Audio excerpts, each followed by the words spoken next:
Pourquoi les gens doivent te suivre? Pourquoi? Qu'est-ce qu'ils voient en toi qui doit suivre? Jésus disait, et la Bible dit, ça c'est lui qui l'écrit, il les envoya là où lui-même devait aller, afin qu'il fasse ce que lui devait faire s'il était allé. Jésus les envoya pour qu'ils fassent ce que lui devait faire. Il les envoya deux par deux, ils ont commencé à faire des miracles, et les gens ont vu Christ au travers d'eux, et ils peuvent maintenant le suivre. Pour qu'on puisse te suivre, il faut qu'on voie celui que tu as suivi. Ça veut dire qu'il faut que tu suives pour qu'on te suive. Parce qu'on te suivra en fonction de celui qui est en toi, qu'on a toujours voulu suivre. Les résultats feront cesser les contestations. Pourquoi je dis cela? Dans votre appel, vous aurez des gens autour de vous qui ne croiront pas en vous de prime abord, dans tout ce que vous voulez faire. Là n'est pas. Est-ce que vous croyez en ce Dieu qui vous a? De deux, ces personnes croiront en vous lorsqu'il y aura des résultats. Troisièmement, ces résultats ne viendront pas forcément toujours de vous. L'Éternel lui-même se chargera des produits et des résultats en vous, pour chaque fois amener des gens vers vous. Et ça sera de manière progressive. Jésus venait de commencer son ministère, mais il savait. Il a donné une belle parole lorsqu'il était au temple, dans Luc chapitre 4. Il dit, l'Esprit du Seigneur est sur moi, car il m'a oint. Frère, quand Dieu vous a appelé, dites ce qu'il vous a dit. Dites ce qu'il vous a dit. Ne dites pas ce que vous pensez. Et ce que vous avez dit doit être dit pour que les gens entendent. Pourquoi? Lorsque les gens entendent, vous-même aussi vous entendrez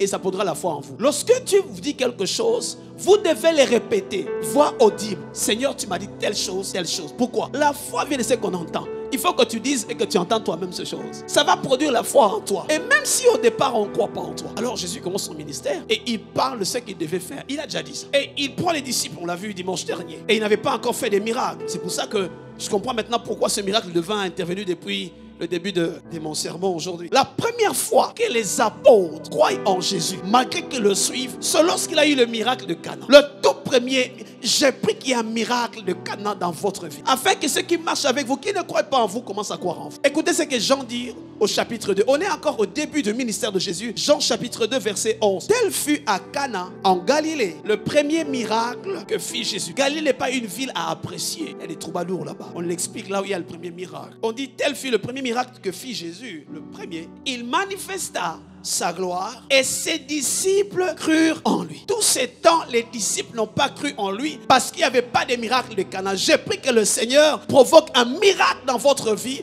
afin que ceux qui vous ont toujours connus autrefois commencent à croire en vous. Pourquoi? Quelquefois, les gens ne croiront pas en vous lorsque vous dites que vous avez l'appel. Ils croiront en vous quand ils verront le miracle de votre appel. Il faut des miracles. Aide-moi à dire, il me faut un miracle. Il me faut un miracle. Alléluia. Ils crurent en lui juste quand le miracle est visible. Ils s'attachent encore à lui quand ils ont vu les miracles, quand ils ont vu de grandes choses. C'est pour ça que dans votre marche chrétienne, il faut qu'il y ait des grandes choses. Il n'y a pas à avoir honte de dire qu'il faut des grandes choses dans ma vie. La manière dont tu as attrapé un bon boulot, un bon poste, une belle maison, tu crains Dieu, une vie de prière, que les gens voient. Voyez, que les gens voient. Le ciel n'est pas un endroit où les gens vont échouer sur la terre, ils vont aller se cacher. Alléluia. On ne va pas aller se cacher au ciel. Il a donné la terre au fils de...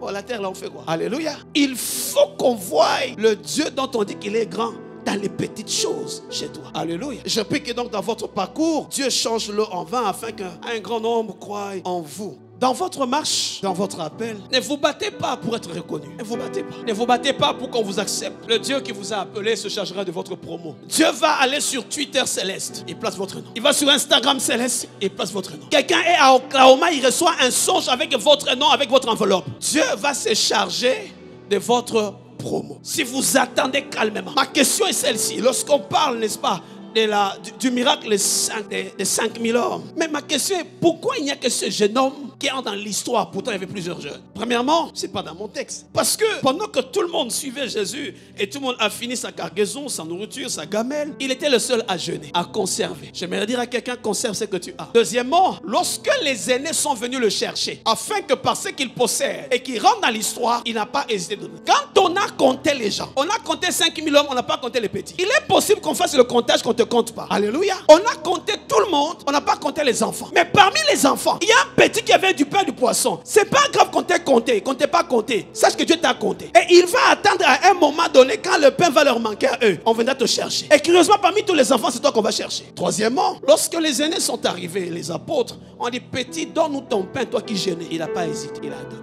Parfois, pour rentrer dans l'histoire, il faut donner le pain que tu as. Même si on ne t'avait pas compté avant. Alléluia. On ne t'a pas compté, c'est pas grave. Mais pour rentrer dans l'histoire, il faut que tu donnes le pain